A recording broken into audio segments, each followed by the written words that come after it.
Welcome back. A few things, as you can see, have changed. I'm filming in daylight. I've chosen a cool painting I have as my backdrop, and I have shaved.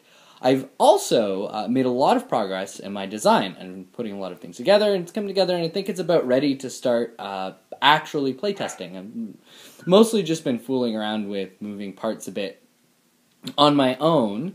So the last time you saw me, I was really excited about building little 3D rooms using the cards, sort of card origami, and I was corrected by a friend of mine. I was actually practicing kirigami, which is origami, but where you use scissors to cut the paper sometimes, because what I was doing was cutting the paper and slotting it together to make little walls, sort of like the trains in Colt Express. So my goal was to make it so that the 3D rooms wasn't just an auxiliary thing, but actually helped move gameplay along. The idea was to arrange them in a 4x4 grid, so there's 16 rooms. That uses 32 cards, because it takes 2 cards to make one room. And they'd have little doors on them, and you'd rotate the rooms and move through the labyrinth and cast spells on each other. And you have a little familiar that's moving around as well, and the familiar can pick up crystals and retrieve them and bring them back to you.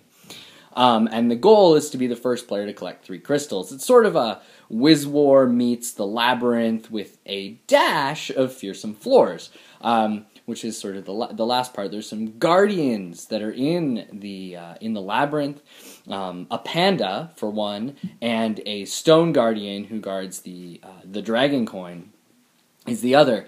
And the panda moves around on certain impulses, and it, depending on its mood, whether it's playful or hungry, is going to impede either your wizard or your familiar in moving through that panda's space, moving through the room that the panda currently occupies.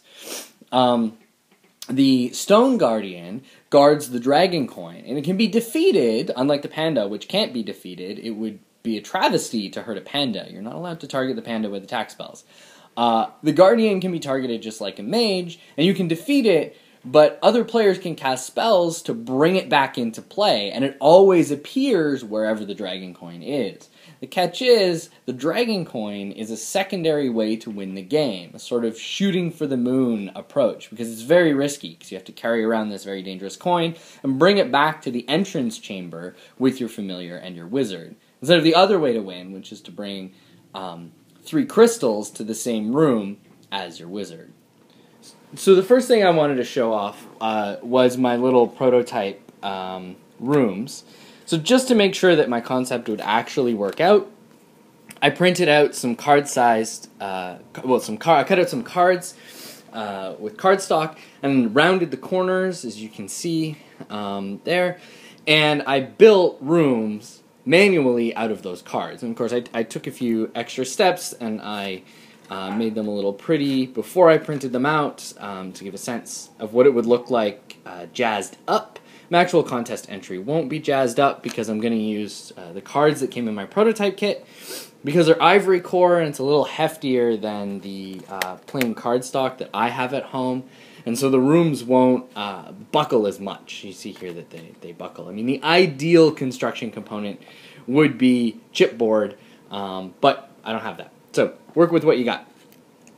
And okay, so I also want to show you sort of how things are going to work. So as I said, it's really important to me that the 3D construction is not purely cosmetic.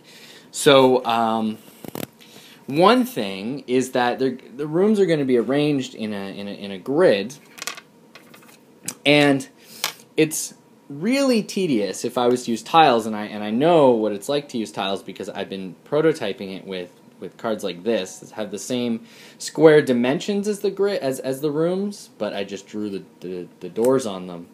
And that's because these are not easy to build, and I don't yet know exactly how many I want or what shapes I want them to be. And so the main mechanic that I'm using to make these 3D constructions not purely cosmetic is rotating them, because it's a lot easier to pick up and rotate a 3D thing than it is to try and pick up a flat tile and rotate it when it's arranged in a grid of a whole bunch of other things, especially those interior ones. The other thing is that these 3D rooms makes some of the movement mechanics a little bit easier to parse on the table than if I was using symbols and icons.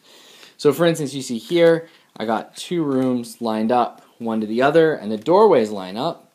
And so that is just regular movement can move you through there.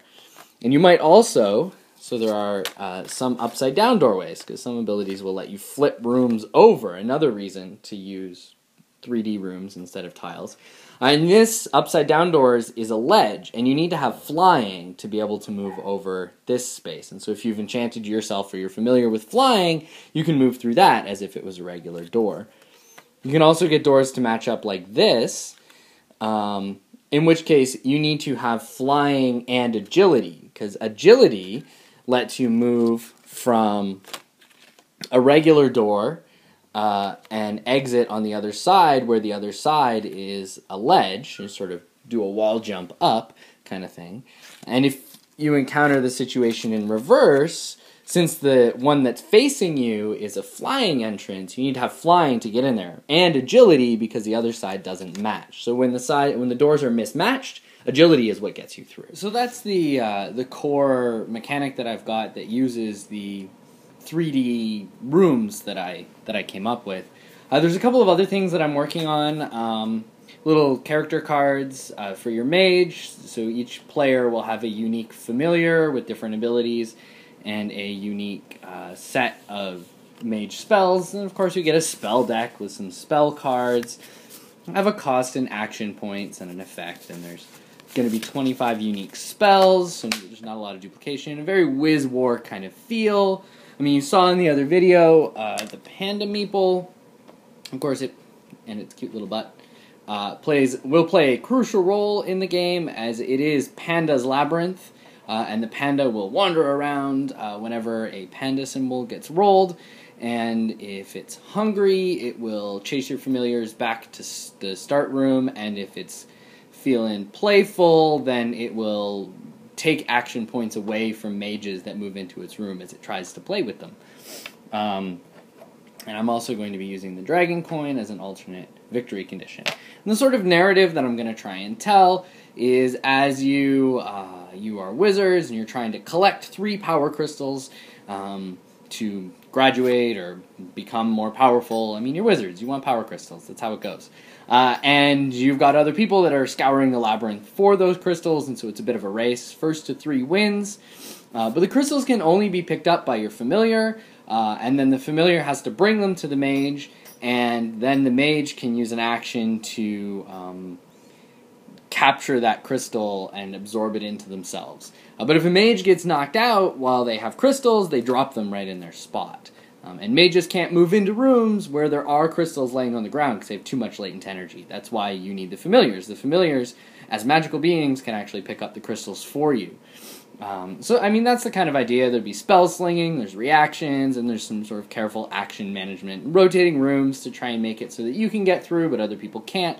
Because everybody's familiars got different base movement properties. Some of them have flight and agility, like the bat, whereas the cat's just got agility, but the wizard can reduce their action points by 2 to give the cat 2 more action points. So it can move around a little faster than the other animals, than the other familiars. And the dragon's got flight and phasing, so it can go through half walls.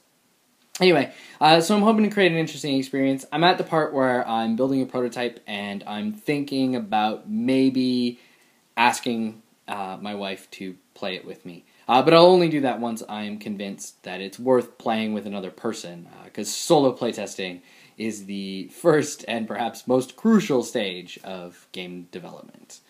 Alright, see you next time.